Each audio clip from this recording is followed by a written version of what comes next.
Right, use your camera again.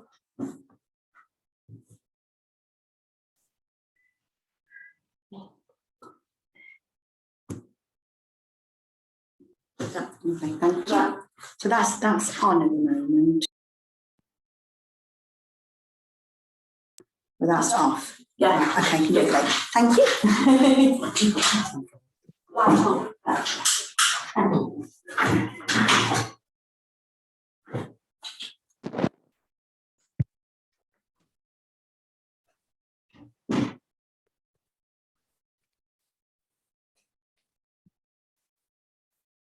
Hi everybody, we'll just give a couple more minutes for anybody to join and then we'll get started.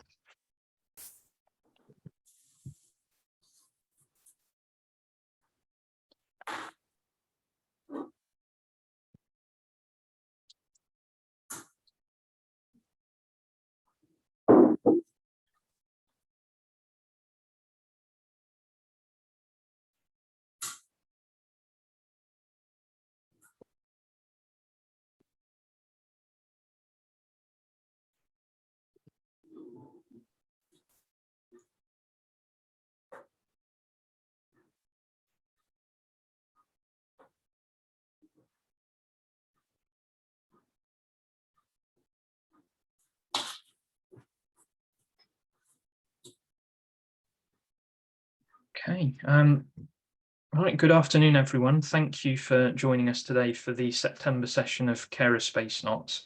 The session today is going to focus on carer personal finances and benefits.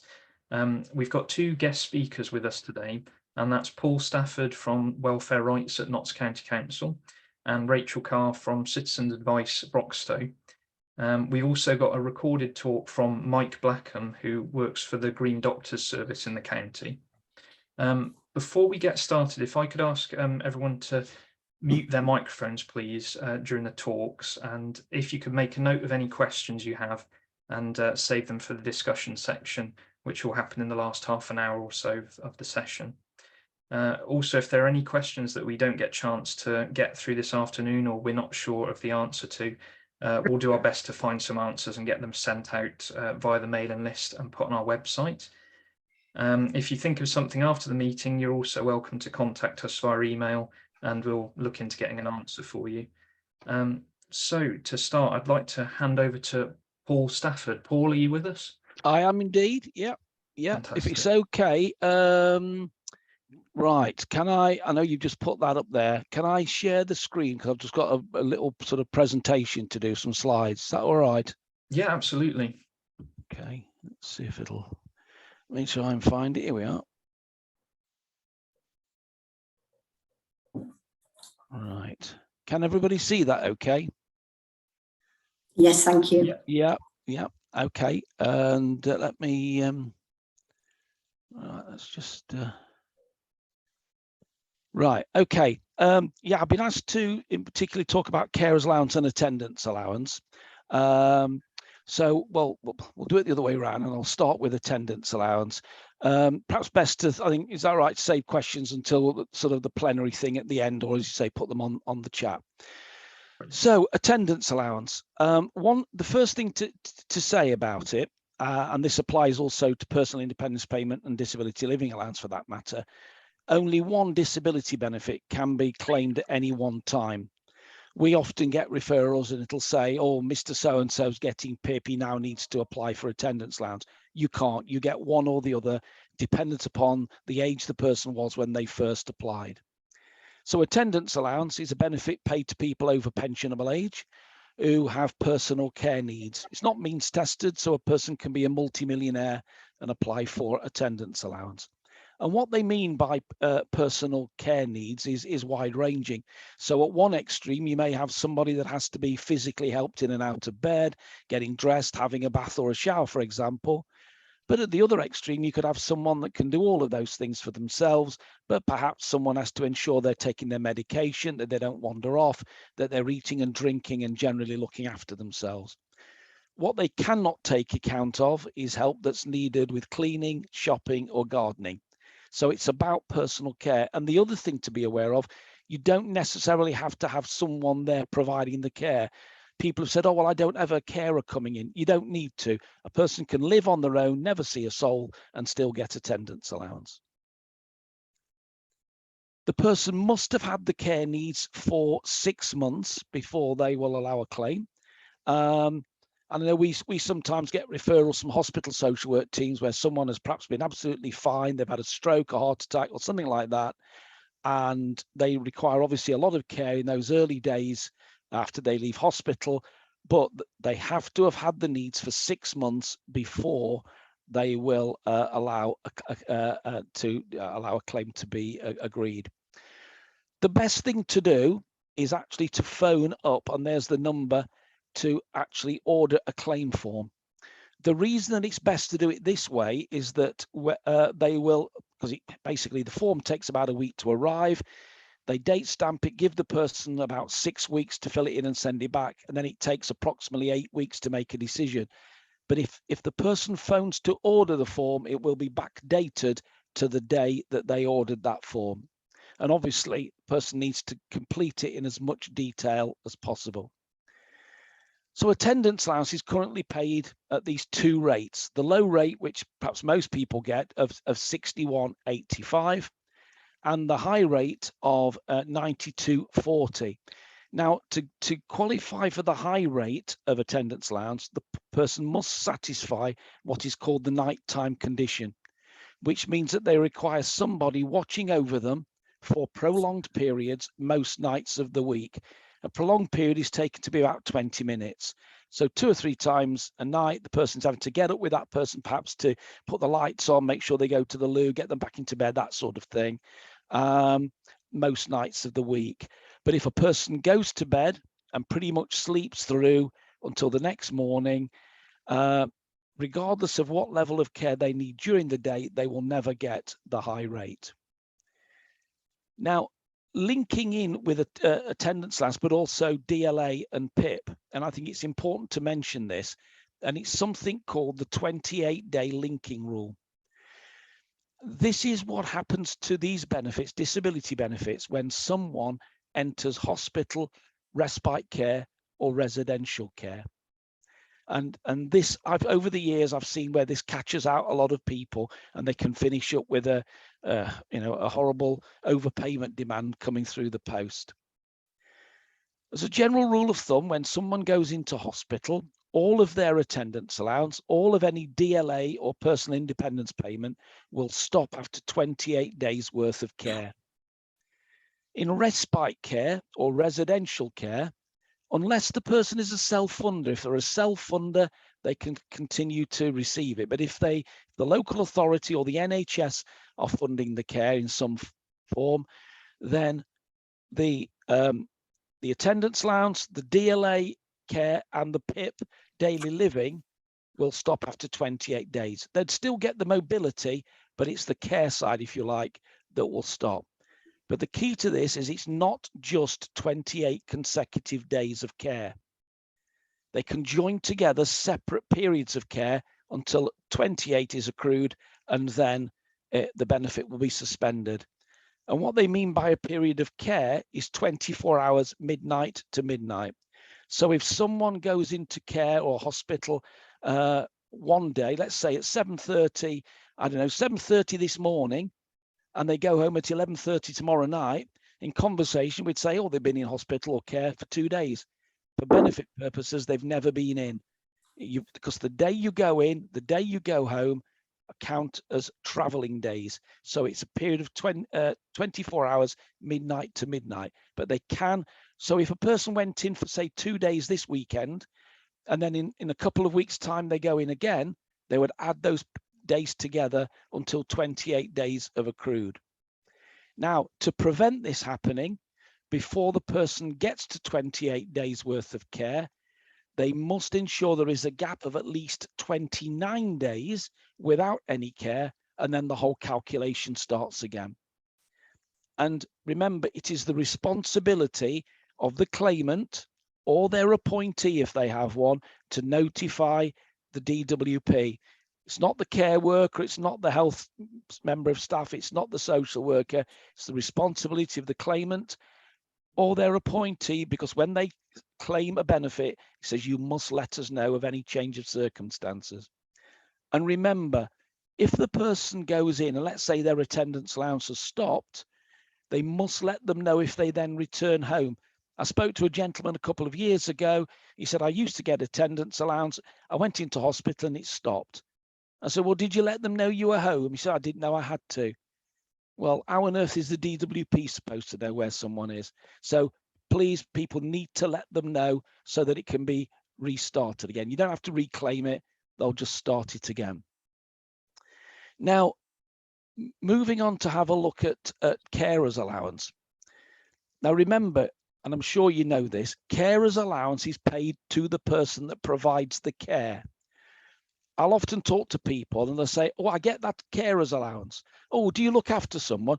Well, no, it's for me. Well, then you don't get carer's allowance. The person with the disability receives either DLA, PIP, or attendance allowance. Carer's allowance is claimed by the person that provides the care. And it's not a great deal of money, as you can see, $69.70 currently. The person that provides the care must be providing care of at least 35 hours a week or more. Now, if you add in the weekends, add in the evenings, you'll soon get to 35.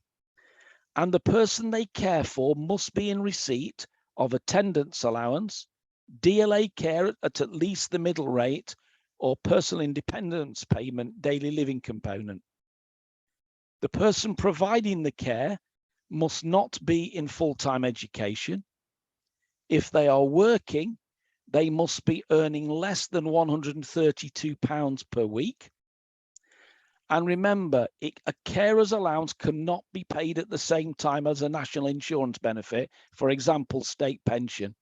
So, you know, you could have someone caring for their husband, caring for their wife, for example. They then reach 66 currently, they get their state pension, they're still providing all the care in the world, but the carer's allowance will stop. You effectively get whichever is the greatest amount, which is usually the state pension. And when I deliver training, I always give the example, and apologies to anybody who's heard this, but I always say, you know, you could have a professional footballer, Premier League footballer, bringing home £200,000 a week. They live with their partner. Partner is caring for an elderly disabled relative. Partner can get carer's allowance. But you could have a couple where husband or wife is looking after each other and they get state pension, they can't get it. You know, it's not a fair system. There's no doubt about that. Now, what we would always advise people to do if they're thinking of applying for carer's allowance is actually to get advice. The reason being that it can have an adverse effect on the person's benefits who they're caring for. In particular, something called a severe disability premium, which is added on to certain means tested benefits, including things like pension credit. To get the severe disability premium, either the individual or everyone in their household must be in receipt of a disability benefit and have no one claiming carer's allowance for looking after them. A few years ago, a colleague of mine was dealing with a couple. Both of the couple claimed attendance allowance. As a result, 2 severe disability premiums were paid as part of their pension credit award, which meant that they actually took them into pension credit, which meant that they got all their rent paid, their council tax paid, things like dental treatment, eye test, and if it was now, free TV license if they were over 75. In that particular case, the daughter applied for carer's allowance to look after mum, which she was entitled to do. But not only mum, but both lost their severe disability premiums. As a result, it took them out of eligibility for pension credit, which meant they had to pay all their rent, their council tax, health benefits, etc. We worked it out. They were about £9,000 a year worse off. So it's very important if you're considering applying for carer's allowance to get that advice to make sure that it's not only is it good for you, but for the person that you are caring for. That basically is a quick rundown of all the things I wanted to mention on those 2 benefits. Has anybody got any? I don't know if any questions have come up about them at all. Anybody got anything they want to ask? There's just a question in the chat, Paul, from Lidtra. I've been told that if you can't get carers allowance, sorry, I've been told that if you can't get carers allowance because I earn over £132 per week, I can get a higher tax code. Is this correct? There is, and what I do know about is there are what are called carers credits. So you are providing the care for someone, but you cannot get carers allowance. That you can be credited with being a carer. I'm not sure. I'll be honest. Tax is not something I'm an expert at. I wouldn't like to say. I think that's something perhaps to discuss with HMRC. Right, no problem. Catherine, have you got a question? I have. Paul, you've mentioned that people should get advice. Where will they get that advice from, and how accessible are you at Notts County Council to support people? Right. Or your colleagues, of course. Yeah. I mean, basically with the advice. I mean, certainly with our team, we're a small team. We're part of the adult social care department. If a colleague within the department or is working with someone, they can actually put a referral through to our team on the Mosaic system. We then respond to whoever is telephone advice, and we'll reply to the person whoever you want us to talk to, whether that's the professional or a carer or the individual themselves. Obviously, outside the county, our colleagues within Citizens Advice can help with advice, and there are a small number of other agency people like Disability Nottinghamshire. In Rushcliffe, there are 1 or 2 village centres in sort of West Bridgford, Radcliffe-on-Trent, Bingham, Keyworth, Cotgrave, that sort of thing. So there are places out there to go to either face to face or over the telephone. Yeah, the thing you mentioned about severe disability premium. Yeah. If somebody's getting carers allowance, generally with the charging policy of Notts County Council, most of that severe disability premium will be taken away from them anyway, because that will be their contribution. So my thought is perhaps it's still worthwhile somebody claiming carers benefit, because if all of the severe disability premiums, well, except then, but the local authority, the council, will bill someone on the assumption they are getting all the benefits they're entitled to. So I think it's a difficult one, because if then someone claims that, what I wouldn't want is that person, yes, they're going to have to contribute towards their care costs, but they could be still, even though they're having to pay for that care, and I totally understand what you're saying, they could actually be worse off if they're having to pay their rent and their council tax and other things. Yes, yeah, I appreciate the housing benefit relies on that. So I think it's important that people do get that advice, definitely. So it probably applies more to people in supported living or living independently from their carer, or not necessarily. I think a lot of the problems we've come across is where either an individual or a couple are actually living independently, don't necessarily receive any support from anybody, but someone claims carers allowance and it can scupper what they're in receipt of. So yeah, it can cause problems. Yeah, no, I get that. But if somebody doesn't live in the same house, so somebody's in supported living, they get the severe disability premium, and that funds their housing benefit. But somebody is still providing. But then if someone else claims carers allowance, regardless of whether that person in that supported living would lose that severe disability premium. So they don't have to live together. No. Because in fact, if they did live together, the person wouldn't probably get the severe disability premium in the first place. Because 35 hours. Well, no, everyone in the household has to be in receipt of a disability benefit. So it's only carers living with people who are receiving. No. So the thing is, you only get the severe disability premium added on to things like pension credit. Yes. Or if everybody if either the person lives alone or if they live with other people in that household, that everyone receives a disability benefit. But if there's somebody who lives there that hasn't got a disability benefit, let's say they've got a job or something, then those people they live with wouldn't be able to get that severe disability premium anyway. That's really useful. Thank you, Paul. Okay. Anybody got any other questions at all? Steph, is that?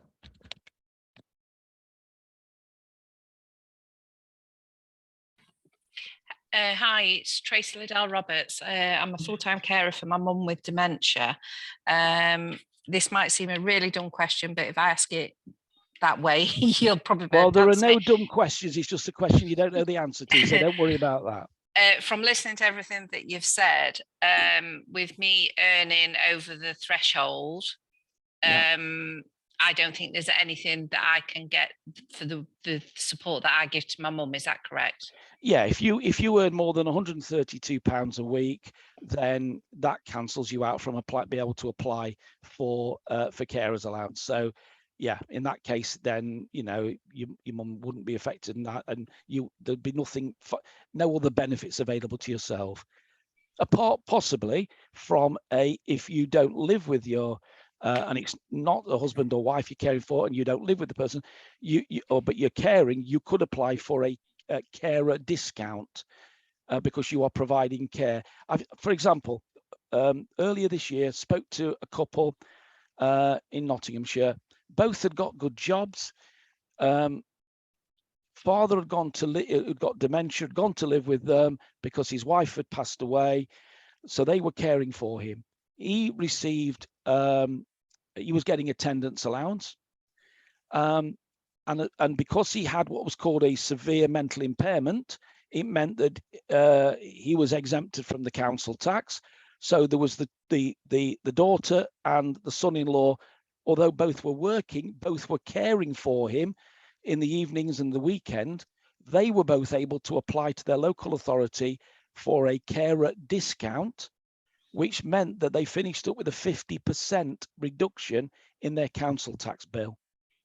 Right, I haven't heard of that. I'll do that. Thank you. Okay. Steph, did you have a question? Yeah, hi Paul. I just wondered, so if you wanted to apply for an attendance allowance upgrade, is there a risk that you could lose the standard one? It's what's called the government health warning. There's always a risk. I think the important thing to know is that what should happen with attendance allowance in particular is that if you're only asking for the night time, you emphasize that, look, we're already getting the lower rate. They've needed this nighttime care for at least 6 months. That's what we need to go for. So it should be a shortened version of the application form. It's more problematic if you're dealing with something like PIP, because of course with that, they treat it as a brand new claim. And I've seen people who've said, oh, well, they already know that bit, so I won't emphasize that. But they treat it as if you're starting again and people can finish up losing it. So it's less of a problem with attendance allowance. But having said that, there is always, if they felt that, well, actually this person no longer requires help, they can question it. But it's less common for that to happen than it is with something like PIP. When I did my mum's attendance allowance, because she got it during the day but not at night, the booklet was just for nighttime because that was all I was applying for. Yeah, it should be just that. Yeah. Pam?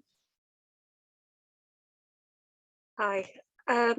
Just to ask, or just to clarify, the severe disability premium that you were on about, is that automatically attached to claims if people, or is that something that people have to apply for extra? That's a very good question. I think if the person was to first claim for, say, pension credit, then let's say, then as part of, the explanation would be, well, I'm living alone, for example, and I'm in receipt of a disability benefit, then it should be automatically added in.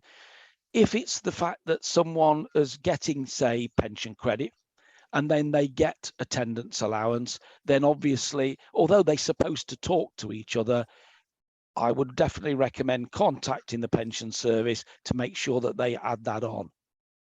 Because obviously we, as carers, we support younger people with mental health problems and things like that. So I mean, with younger people, one of the problems is something that I suppose I have to spoil my day and mention it: universal credit. Universal credit, of course, is the benefit that so people can no longer apply for of working age for things like income support and income-related employment support allowance. If they're still getting them, they'll continue until they're asked to move across to universal credit. But anyone claiming for the first time, it's universal credit, and there is no severe disability premium within the universal credit calculation. Now, having said that, that's a loss of it money is. then But to if the people. person is, say, getting ESA, let's say, so there are a lot of people with, say, learning disabilities, mental health problems in the county, they're getting that severe disability premium added onto their calculation for ESA. If they are then asked, which they will be at some point in the next 2.5 years, if they're then asked to actually claim universal credit, they will be transitionally protected. So that will be added on to their new award, but it's not there as part of a new claim under normal circumstances. Okay, so going forward, people can't claim for that now if they're under. Well, if they're not getting the severe disability premium and then they actually become entitled to it, then yes, they can. But you can't claim ESA, income-based ESA, for the first time now. In the same way as someone of working age cannot apply for housing benefit, income support, job seekers allowance, or but tax it won't be credit. in universal credit for It will then be universal credit instead. And as there is not a severe disability premium as part of universal credit. Okay, thank you. Okay. That's really good. Thank you, Paul. I'm just conscious of the time. I'm Yeah, just of course. wondering, because I know our next speaker is not able to stay for the entire session, I don't think, and that's Rachel from Citizens Advice. Rachel, would you like to go next? Hello. Hi, Rachel. How are you doing? Oh, good, thank you. How are you? Good, thanks. I've got Yvette with me as well, who will probably be doing the majority of the speaking. So Yvette's our service manager. Brilliant. Hi, Yvette. Hi. We're going to talk a little bit about the cost of living crisis, which I'm sure is something that's quite close to everybody's mind at the moment. So I'm just going to share some slides that we've got with you, if you just give us a second. Okay. Yeah. Let me just actually, yeah, can everyone see okay? Everyone see the slides? Yep, that's great. Yep. Okay, right. So we've been asked to talk about the support available to households at the cost of living crisis. Now, we realise that we can't solve the economic hardship that many families are facing, but we at Citizens Advice are working to find any sources of assistance and are keeping up with the developments as they happen. The following information is not by any means exhaustive. There may be more help that's available, which is specific to your location or your personal circumstances. But first, we'd like to suggest, and the previous speaker has already shown how complex the system is, we'd like to suggest that everybody maximises their income as a starting point. So you can run your own benefit checks at the Entitled To or Turn To Us website. But as we've just heard, the welfare system can be extremely complex. So we would recommend that unless you've got a very straightforward situation, you seek support from an advice provider such as Citizens Advice to make sure you're receiving your full entitlement. It might be that you can do some work whilst you're caring, or you can reduce your hours and receive some extra welfare support. What we can do is offer some what-if calculations to put two scenarios next to each other just to make sure that you're receiving the maximum entitlement. Now, it may be that you're on one of the old legacy benefits, or it may be that you're on universal credit, but sometimes as we change over to universal credit, people have a choice over which benefit they can and can't claim. So it's important to make sure that in claiming one, you don't make sure that you're worse off by doing so. So we'd always recommend getting in touch with Citizens Advice or an advice provider for some extra support. So obviously, over the next few months, many households will find that their expenses just don't meet their income. We've all heard of the choice between heating and eating, and we're expecting negative budgets to result in increased debts. So we'd advise anybody who is behind on payments such as priority debts, which are council tax, rent arrears, TV license, that sort of thing, that they seek some debt support from an organisation such as Citizens Advice or the National Debt Line. There are many different options available to deal with debts, and we can discuss your individual circumstances to see if we can support you in what's going to be quite a difficult time over the next few months. So currently there is a fund called the Household Support Fund. It's a government fund, but it's administered by local authorities. And it's to help households with low incomes with food and energy costs. The support comes in the form of supermarket vouchers or energy vouchers. We're currently in phase 2 of the scheme, and it's expected to close at the end of September. Phase 3 has been announced and is due to start in October, but we've received no details as yet as to how this scheme is going to be administered. Unfortunately, it's difficult to provide information regarding the specific criteria, as each local authority differs slightly on the approach towards administration. So what we would recommend is that you contact your local authority or have a look on their website to see if you are eligible for these vouchers. There are many other different sources of support, and I'm going to touch on a few of those in a bit more detail. So the Big Difference scheme, this is a scheme that can offer a reduction on water bills to Severn Trent customers who have a household income below 16,500. This could be 90% of the average water bill. Some of our clients, when they receive the full discount, pay just £3 a month towards their water bills. The Big Difference scheme will assess your household income when you apply and determine the size of the discount you will receive. You can apply by calling the Severn Trent helpline or filling out an online application on the Severn Trent website. They also offer a trust fund, which is a slightly more complex application, but again, still accessed through their website, which you can use to pay off water arrears. So they will consider other costs, other priority debts that they might decide that they're going to pay off as well, but you need to complete one of their applications for that. So there is the Warm Home discount. This was a discount that was started in 2011 and aims to help eligible customers with their winter fuel costs. This year, there has been an increase in the amount, although unfortunately, it's only a £10 increase. So it's gone from £140 to £150. The final details on the rollout are to be announced any day, but you can check for updates on the gov.uk website. What we do know so far is that the rollout was due to start in October, and it's been delayed to at least the end of November due to administrative changes. Notts Energy Partnership, they're an organisation that operate in the Nottinghamshire area. They can provide details of support and schemes, trust funds, which each of the large energy companies need to operate, and they can help you with energy saving tips and advice. Anybody who is struggling to afford to eat can access the local food banks. You can contact Citizens Advice or the Trussell Trust themselves for advice on how to be referred to your local food bank. This charity, very useful charity, one that Citizens Advice tap into quite a lot, provides excellent quality shoes to those who need it.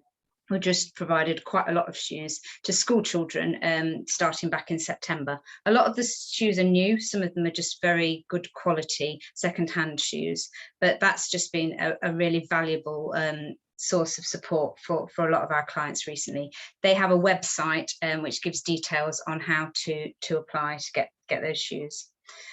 Next one is a little bit of a strange one, because I know that saving is the last thing that people can consider at the moment. But if by any chance you are in receipt of universal credit or tax credits and you can save anything at all, this Help to Save scheme is 50% interest. So saving just a few pounds will help you in the long term. There's a lot of detail as to what the scheme involves at gov.uk. I suggest you look that up. If you can save just £1 a month, that will turn into £150. So it's definitely worth considering doing that.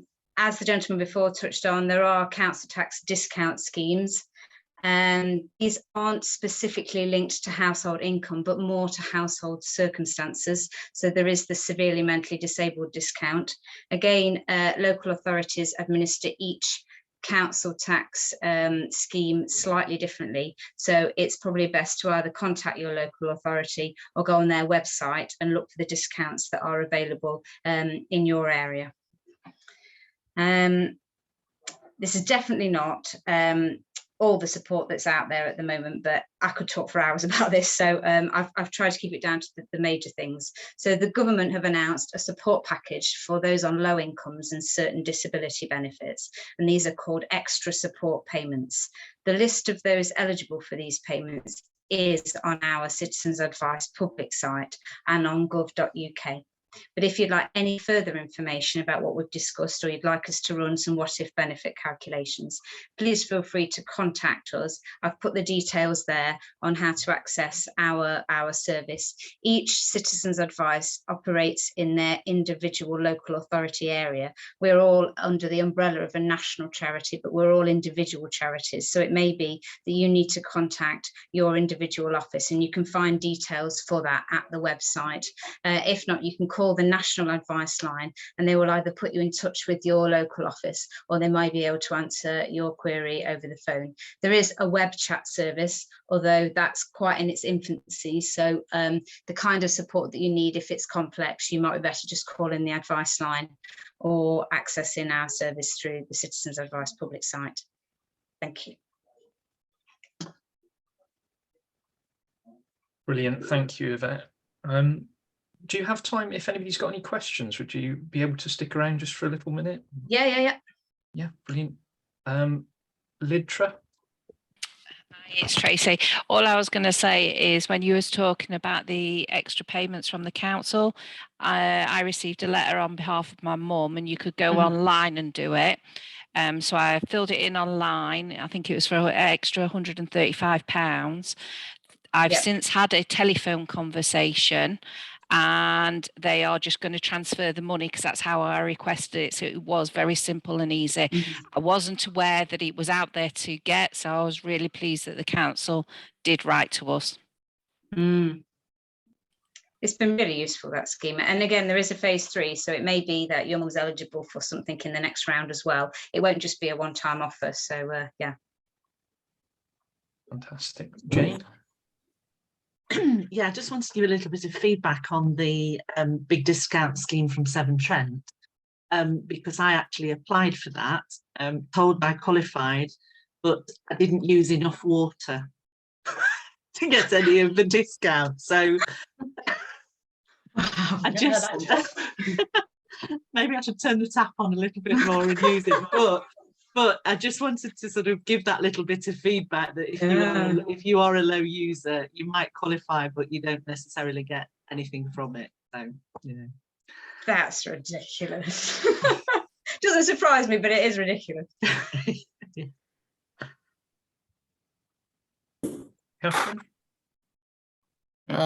Just to ask, really, because you're going to have an influx of people contacting you, what do you envisage the waiting times are going to be for people, so we can give them a realistic time for when they're likely to receive the support? So when somebody calls in, how long is it before they're offered an appointment? I know you can't give exactly, but I can just imagine you're being influxed by contacts. Yeah, so like I said before, we offer various different methods of contact. So the advice line, that's busy at the moment. So that's the National Advice line. Once you get through, the expectation is that the advisor on the other end of the phone will answer your query straight away. So it's just literally for that service how long you're prepared to wait on the phone lines. But as soon as your turn is, you should receive full advice. Each local Citizens Advice is still really recovering from the pandemic. So each office offers a different type of support. I know that Nottingham City, it's still primarily telephone advice, but our service here in Broxtowe, we're operating a drop-in service. So people will come at our opening hours, which is between 10 and 1, 4 days a week. And the turnaround time at the moment, due to the fact that we've got quite a few advisors in, is roughly 2 working days. So for forms, which are quite complex, so attendance allowance forms, PIP forms, they take a bit of time. It can be within a week. So at the moment we are coping, but week on week we are seeing increased numbers, so I can't say that that's going to last much longer. But what we will do is we'll do a quick triage and try and work out if your situation is urgent, and if it is, we will prioritize your situation if you've got a deadline or a time limit, for example, over everybody else, just to make sure that we're not giving the wrong advice. Thanks, that's really useful. Hi, with the warm home discount, I'm assuming that means the one where you apply through the energy bills to the energy companies directly. But what happens when you apply during that time and they say, sorry, we're full, our scheme's reached its limit. So even though you are eligible to apply, you still can't get the £150. Is there? I can't be certain this year because I've read all the information that's come out so far. But what they are saying is that this year they're administering it slightly differently, hence the delay. So they're not asking individuals in the 2 groups. There was the core group before of people that were identified as automatically qualifying. Then there was a broader group of individuals who were just on a low income that were expected to make those applications. And it was the broader group that if they didn't make those applications quick enough, would have found themselves with the pot running out. But this year, what they've said is that because of the mess they're in, there is no longer going to be a broader group. There's going to be 2 core groups, and the energy companies, the expectation is they will be contacting each one of those individuals. You won't have to approach your energy company in this round and apply yourself. They will be identifying those who are eligible. But part of the eligibility now is not just based on low income. It's based on whether your house is energy efficient or not, so how big they expect your bills to be. And this is where the complexity comes and where the delay is in trying to work out how to administer that. So in some ways, it's going to be more generous and better. There's going to be more energy companies who are obliged to put that scheme into place, whereas before it was more of a voluntary scheme unless you were one of the big 6. There are more energy companies that are obliged to do it from now on. So in some ways, it's made huge strides, but in others, they've eligibility has increased the complexity of it. So we're just waiting to hear the finer details, but it is expected that you will not have to approach them anymore. They will approach you or the energy companies. Having said that, though, if you don't hear, you might be wise to get in touch with the energy company just in case they've missed you off a list or something. But could it theoretically be that if you're reliant on benefits, but you've got an energy efficient home then, that you might not get it? Well, again, this is, I've read all the literature on it, and so far it's saying that the determination is going to be based on the energy performance certificates of houses. But if you haven't got one, they're going to do an estimate based on a like-for-like property, and this will be a criteria that's determined by the Department of Trade and Industry. So I'm not quite sure how that's actually going to work, but the finer detail is coming out, like I say, in the next few days even. What they have said is that if you don't qualify and you feel that it's because of your energy efficiency determination, you can make an appeal based on evidence that you put together. All right, thank you very much. A mess. Brilliant. Any more questions for Yvette and Rachel? No. Okay, well, thank you both very much. That was really interesting. So for our final talk, we were hoping to have Mike, who's a member of the Green Doctors service, in attendance, but he was unable to make it, unfortunately. But we were able to record a conversation with him last week, which I'm hoping to be able to play as a video for you in just a second. I'm just going to put in the chat a couple of links which go to the Green Doctors website, which explains a bit more about them and how to make a referral, and also to Martin Lewis's website, just because this conversation happened just before the latest announcement by the government on the support for regarding energy bills, and that link will explain a lot of what that all meant, really. So I'm just going to try and share the video for you now.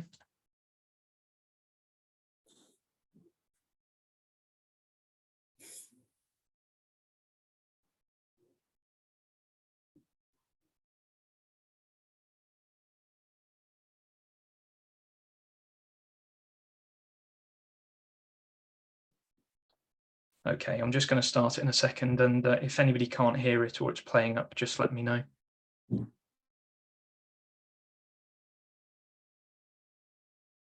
This is Mike Blackham from the Green Doctors Service. Mike, would you be able to tell us a little bit about the services that you can offer, please? Yeah, sure, certainly. Apologies if it looks like I'm reading it out, but I want to make sure I covered everything. So the official title of obviously the Green Dot Service, well, the official tagline is that we are energy saving experts that provide bespoke, tailored advice to help households stay warm, stay well, and save money on their household bills and reduce carbon. Bit of a mouthful, but the sort of generalization of it is that there's a number of things that we do as a Green Doctor to try and help people out in as much a way as possible. There are some people we can help by miles, some people we can only help by a few inches. You know, it all depends on what their criteria and what their circumstances are. The main things that we find ourselves doing at appointments is discussing financial assistance that's available for energy and water bills. Like obviously explaining what's sort of happening with regards to the previous government advice that's come out and the assistance packages there, and making sure people are aware as to how that's going to affect them, but also inform them of different things that are out there. Like, for example, for water companies, there's the Big Difference scheme, which can help you save quite a bit of money, and there's also the Water Shore, depending on what your health issues are, then that can help on that side, depending on which one's better for you. We then also discuss help available with energy company issues and energy debt, informing people what grants are available for insulation or boiler replacements, etc. Informing people how to best use their heating systems. So rather than just, I mean, a lot of people, when they get given a house or when they move into a house, they go, there's your boiler, there you are. There's not much actually explanation about how to get the best out of it. So we have a lot of chat about that, and also about storage heaters if they've got those, and just sort of advise on the best way of getting the most out of their heating systems, what temperatures are best to set it to. Obviously, people with various health conditions can require more heat. So it's about what's the cheapest way of getting that additional heat, and if there are other ways of doing it that are more cost effective. A huge thing at the moment is heating the person, not the room. So that's concentrating on trying to get the heat around you rather than in the environment you're in. Some people that works for, other people it doesn't. It depends on your mobility and a number of other factors. So we can have a chat about that on an individual basis. We also help people understand how their energy bills are actually charged, and what you actually get by this, per energy unit or kilowatt hour, what that actually entails, and how much energy do you get for that in real terms, i.e., how long can you leave your light bulb on for, or your oven or anything like that, just to sort of break it down a bit more. And another thing that we do is advise on behavior changes to help people reduce their usage. So just thinking of different ways of doing what they normally do, because previously we've been quite comfortable and lucky with our energy prices, so to speak, in the fact that some people have been able to be quite flippant with it and go for convenience, whereas now it's sort of just sort of going back to basics and looking at things and going, what is the best, cheapest way of doing those things. And obviously, it doesn't work for everybody, because some people have to do them that way. So again, it's all tailored. And then we also install low-cost energy-saving measures to help people reduce energy waste. So that's draft excluders, LED light bulbs, the disposable dehumidifiers. We can also do the radiator panels as well. reflective panels put at the back of the radiators to help focus the heat a bit more. Fantastic. So that's a bit of what we do, or a lot of what we do, shall I say. Brilliant. So if somebody wanted to access your service, what would it entail? Do they just give you a ring or an email? And yeah, well, the best thing is to do it via the referral website. I can pass you the link on for that, and obviously you can just share that on rather than me reading it out and probably reading it wrong. But there are some criteria for the referral website. It is actually quite open, and I'm sure everybody that you deal with will be able to pick at least one of these. But the criteria is either disability, low income, living with debt, physical health issues, mental health issues, dementia, in emergency accommodation, poor housing conditions, or in receipt of benefits. So, like I said, there's so many people that can actually click one of those and become applicable to it. You can self-refer, or you can refer on a third-party basis. So it's available for anybody in the Nottinghamshire area. Fantastic, that's great. Yeah, I was going to ask if it was for the wider Nottinghamshire county as well. That's brilliant. Just while we're here, do you have any sort of general energy or money saving tips that people might be able to put into practice then might not be aware of? Yeah, I mean, there's a wide variety, and I can waffle on for hours, so I'll try not to. But I mean, the first ones to think, well, that we recommend doing for a lot of people may have already done this, but the first thing is, income maximization. Check what you're entitled to. The Citizens Advice have got their own way of doing that, but there's also the website entitled2.com where you can fill in your .co.uk, where you can fill in your details and see if there's anything else you're eligible for, which obviously at the moment any bit of income is massively helpful. But with regards to actually energy saving stuff, lots of things. One of which is, a lot of people don't know it, but the most expensive electrical device in your house will be your electric shower. So if you're using that, obviously you're using it for whatever time you're able to be using it for. But that is the most expensive electrical device by quite a margin. So what I'll do quickly is just sort of summarize what energy usage is. So you get 1 kilowatt hour is one energy unit. What that actually breaks down to is 1,000 watts of energy being used for an entire hour is 1 unit. So if you have a device which is under that, then you can have it for more hours and still only be less than 1 unit. So for example, if it's only a 100 watts device, you can have it on for 10 hours and that will equal 1 energy unit. With your showers, the smallest shower is actually 7,500 watts. So if that's on for 1 hour, I know you don't have it for 1 hour constantly, you might have it throughout the week, it's been on for half an hour or whatever. But if it's been on for an hour, that's using 7.5 units. So it's a really expensive device. I mean, at the moment, it's working out to about, for a 10-minute shower, it's between 33 and 50p, depending on what size shower you've got for your electric showers. So it's actually quite an expensive device. When you think that the next one down the list, let's say your kettle or your tumble dryer, are around about 14p for 10 minutes. So a huge difference there. So just be mindful of when you've got your shower on, and if you're putting it on, do what you need to do and get out, rather than sort of being distracted by other things. I mean, some people put it on to get warm and then maybe brush their teeth. That's 2 or 3 minutes that you're paying for nothing. And if your shower's actually been on for 10 minutes, that's equivalent to the amount of water that you would have in a bath by the volume that's put out. Obviously, a lot of people that you're probably dealing with have to use showers for mobility issues or for health reasons or whatever. Baths aren't appropriate. Completely understandable. It's just being mindful as to how much they cost and just being aware of it.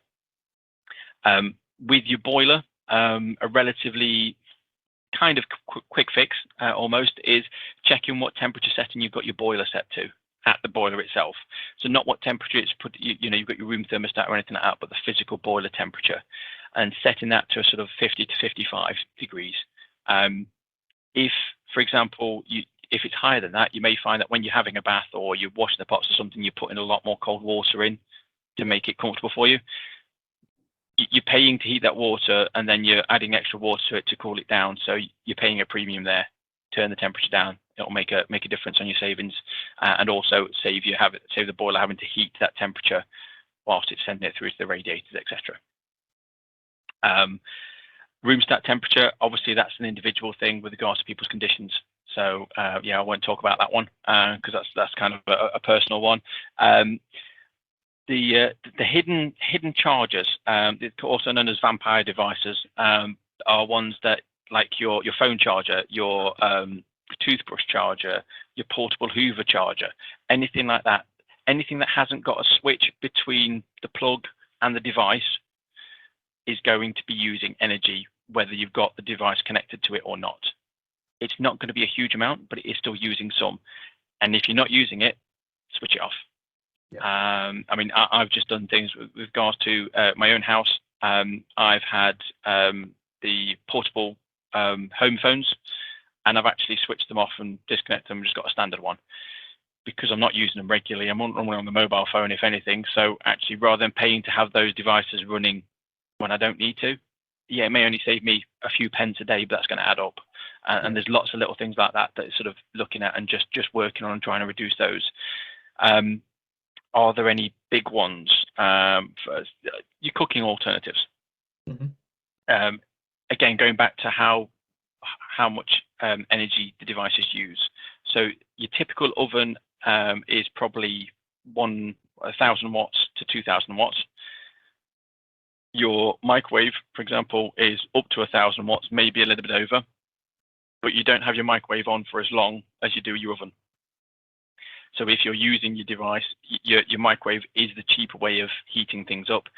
I'm well aware you can't cook everything in the microwave, but it's your cheaper alternative. It's looking at, for example, your slow cookers, your air fryers, things like that condense the amount of time that they're actually doing the cooking.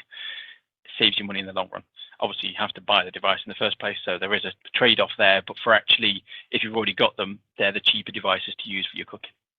Yeah, fantastic. Yeah. Sorry about sort of information dumping there, but I mean, there's lots of other things that also sort of come into play. I mean, light bulbs are one that's always been talked about, and kettles and things only filling up the water you're using. 101 different things that you can actually do to reduce your usage. But the main thing is just make a mental assessment of, is there a cheap way I can do this before you do anything? Brilliant. That's great, Mike. Thank you. And just a final question I had is, obviously, for those people, the carers and the people they look after that require quite a lot of energy to maintain a comfortable environment and keep things running, is there any sort of support? I know you mentioned the Big Difference scheme there. Are there any other sort of programs or things available that might help them? Annoyingly, there isn't anything particularly tailor-made for that. It is something that I've noticed with speaking to the various people that have been over the past year or so, in the fact that actually, if you have, for example, hoists and things like that, obviously they're quite energy consumptive with the fact that you have to use it regularly, and I don't know the full wattage of them, but there's an energy cost there, and especially if you've got beds that need to keep you moving and things like that. There isn't funding for that. There isn't financial assistance for that. There is for breathing apparatus.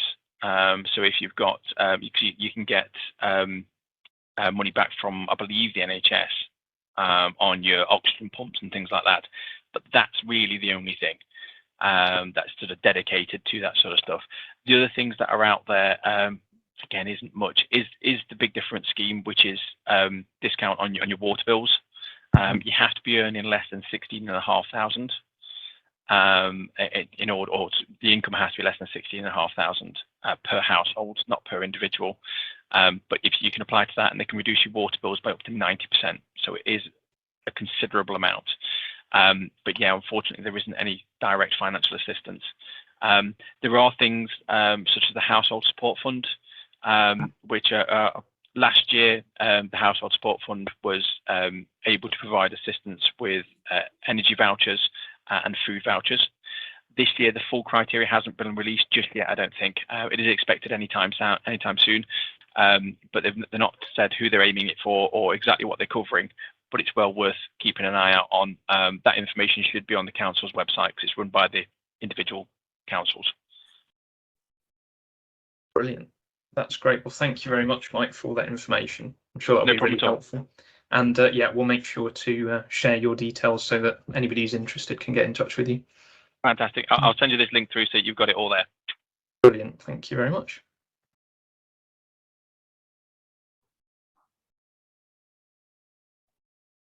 Okay, I hope that played okay for everybody. So as I mentioned, I put the link for Mike's website in the chat, and he's just asked that I notify everybody that they've got a lot of demand at the moment, so it might take them a while to get back to you, but they will speak to everybody that refers through. And I'll just pass over to Helen. Thank you, James. Well, I've just made a list of things I'm going to do at home as soon as I get back. So I'm sure it'd be really useful to have more conversations with Mike. If any of you have any more specific questions that will go to him. We're on to the more open Q&A, although as James did say at the start, we only have one of our speakers, Paul, who's been able to stay for this part of the session this afternoon. So really it's a couple of asks from you. If you have a question that would fit for Paul, then absolutely ask away right now.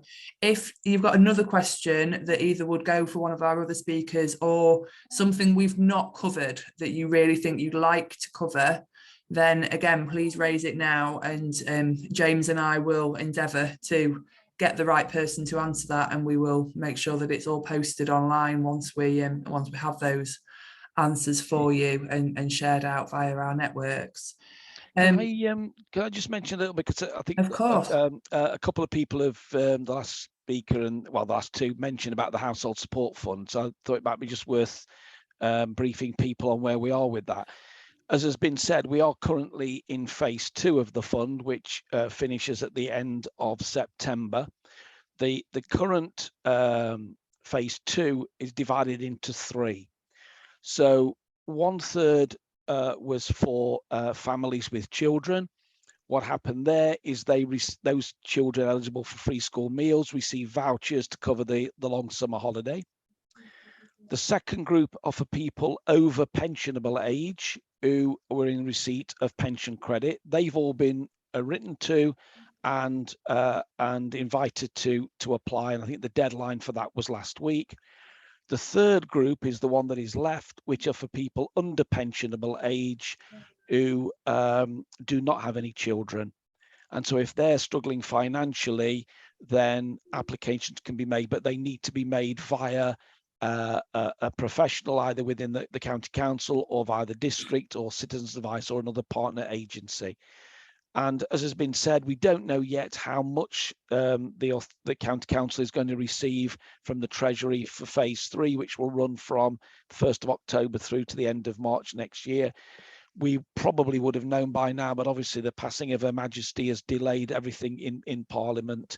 So we should find out, I would have thought, probably next week before the Parliament rises again for the party conference season.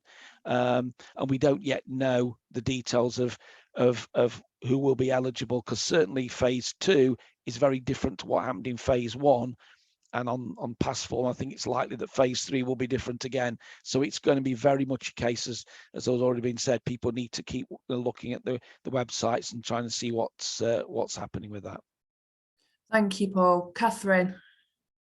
Yeah, that's really useful about the fund, but could this form part of, we're supporting people with disabilities, part of people's reviews that this support is mentioned, because there's lots of people on low incomes, just carers living on carers benefits and their family member living on their benefits, that there is this fund available, because we can't refer people directly to you. No, certainly professionals within adult social care are being asked to look out for that. As I say, at the moment, it's only those people under pensionable age who don't have any children, and certainly colleagues are being asked to actually look at that when they're discussing issues with the person. And to see whether they are in financial difficulty and whether they might be eligible for an application or not.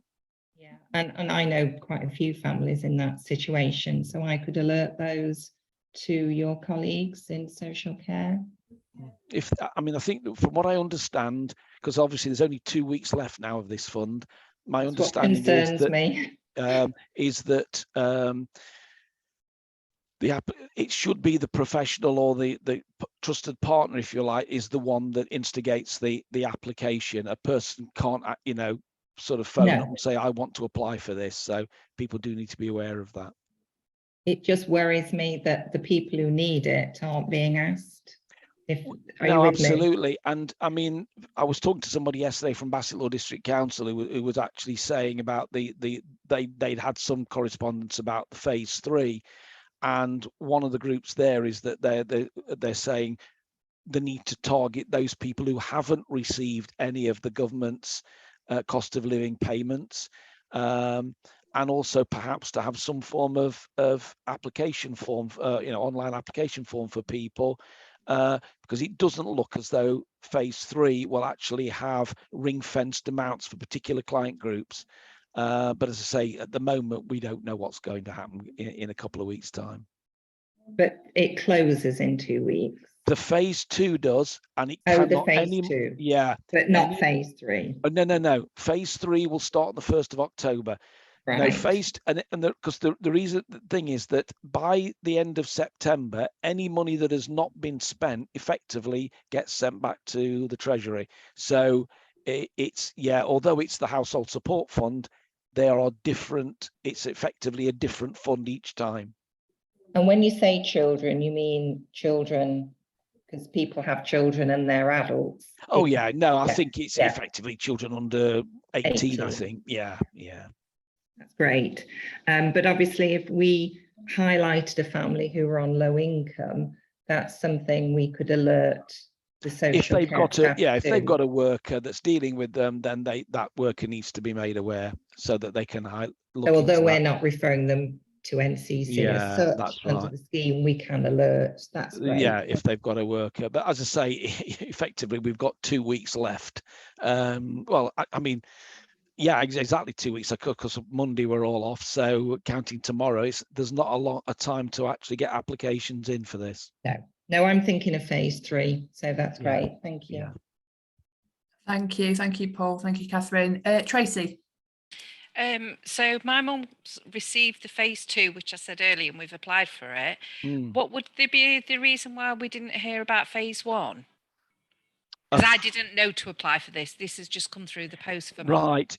Interestingly, people over, I mean, I am assuming that your mum is over pensionable age. People over pensionable age were not included in as one of the main target groups in phase 1.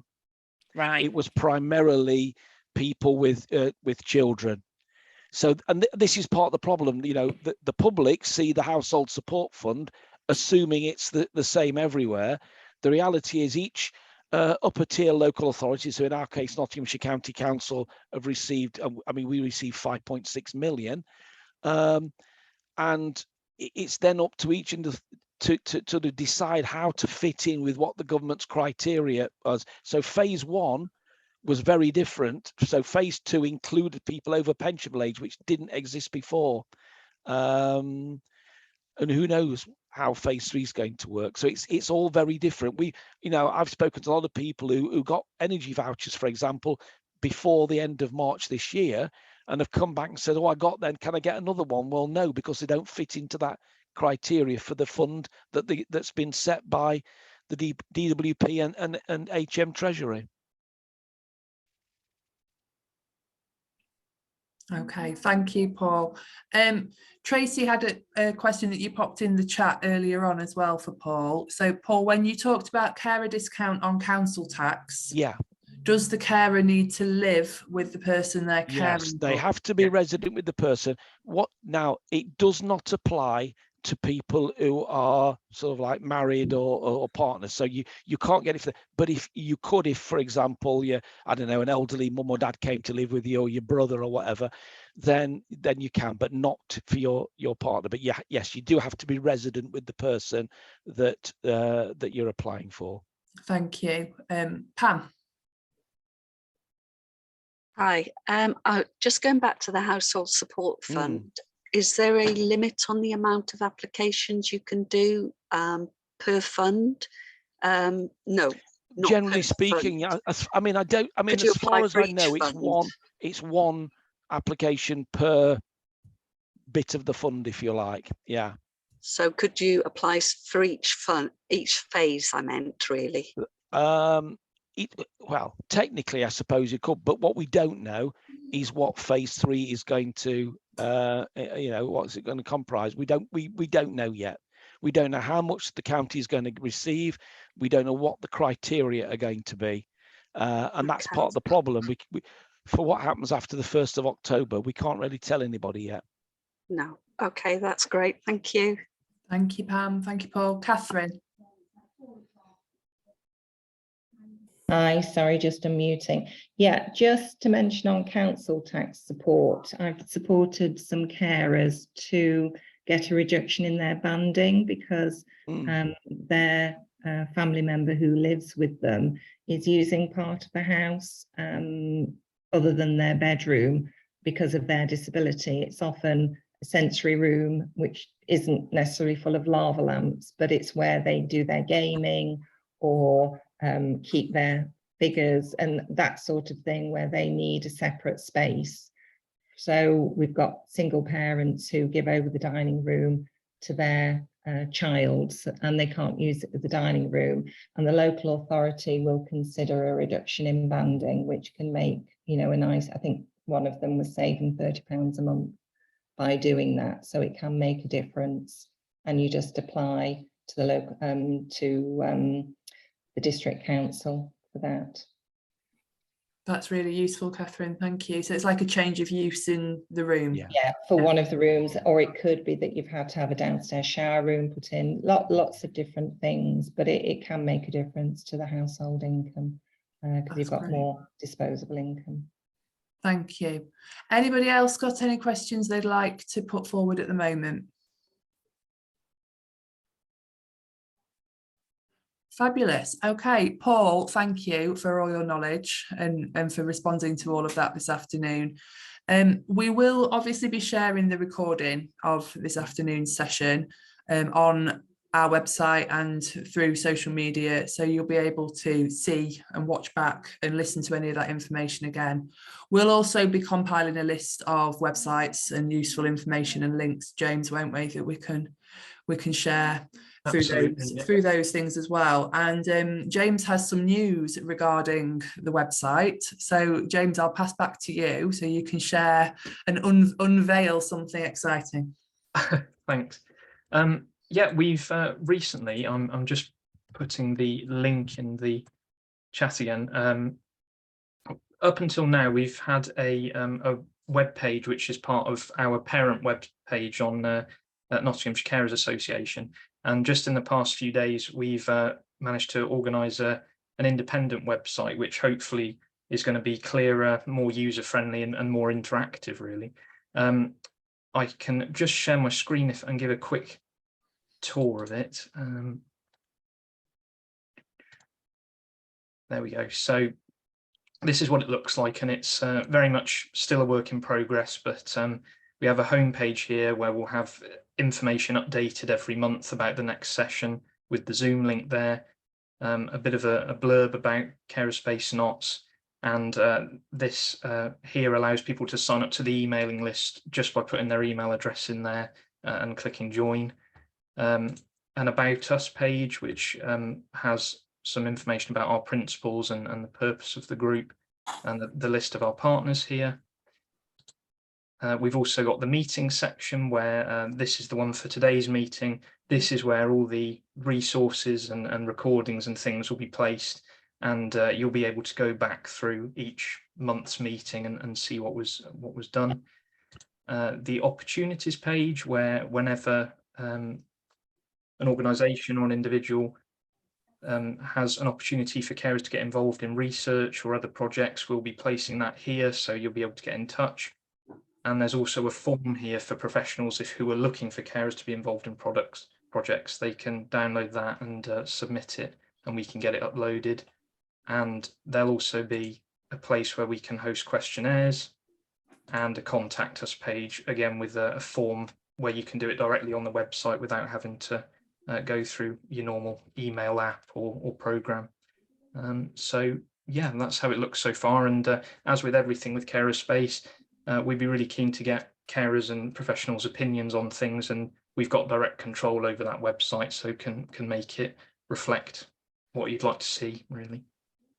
So a huge thanks to James for setting all of that up for us on behalf of the planning group, and obviously make sure that where you can, you share that website as widely as you can with carers, with professionals, with groups that work with carers, and we can get this information about this network that we're trying to build out to everybody, and stay in touch with us. So I think, is there anything else we need to say, James, this afternoon?